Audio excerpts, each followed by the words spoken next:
something to that blanket at some point. If it pulled everything else out, sucked the stuff out of the attic and, you know, all of that, and we never felt that blanket, didn't hardly even, I don't recall it moving at all. I know that We felt rain. you could feel, but it was like if you had something, it would just be like a little drop. It was not like, It was a, not like anything bad, you know, it was nothing.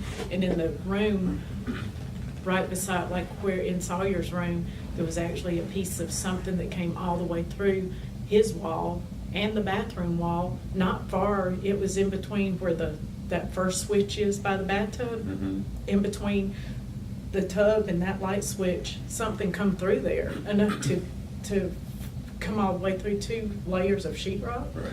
We never even knew it. I mean, you couldn't, it's not like we would have heard anything specific, but, you know, with all that was going on, but just to think that God protected us, we were right there, you know, like closer than I am to the table, from something coming, propelling right there through everything is, I mean, just, and there was a hole, like the small spot in the blanket where I could see like a little bit, and I was kind of scared to, like, if I moved my head over like that much, which I couldn't because she was holding me down, I could have looked out, but I could see it was really dark in the room, and I knew that the whole room was messed up, but you still couldn't really see in there. Mm-hmm.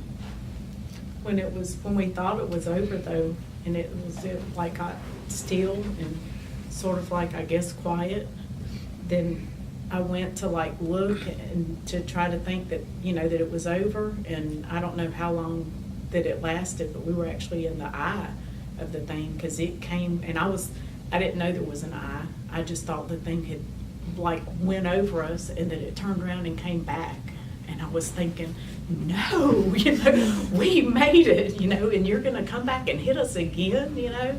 But it was the eye. We were in the eye just for, I'm sure, just seconds. Felt It like seemed, 5 seconds. yeah, but it seemed like a was- longer time, but it was, you know, at the time that all that's going on, it felt like that lasted 30 minutes too, but it probably lasted like just a few minutes, if that long, you know. But whenever that eye went over us and then the next part hit us, then it just felt like it just shook, like you know, like everything, just crazy again. Like if you were on a railroad track and when the train comes down there, how it just vibrates everything. That's sort of how it felt when that second part hit us. And when that was over, before I lifted up the cover, then I kept thinking to myself, now how am I gonna get out from up underneath this cover and get the kids out of here without them knowing what just happened? You talking about my wall? And that, yeah, we'll tell them about that too. But that's unrealistic to even think that there would be a way to possibly tell, you know, how do you get your kids up when you know, you can sense that there's nothing over your head, and then you think you're gonna get your kids out of there without them knowing. But when all that was over and I told them, she has it on video, and I don't know how she even got just the voice part of me telling them not to be afraid.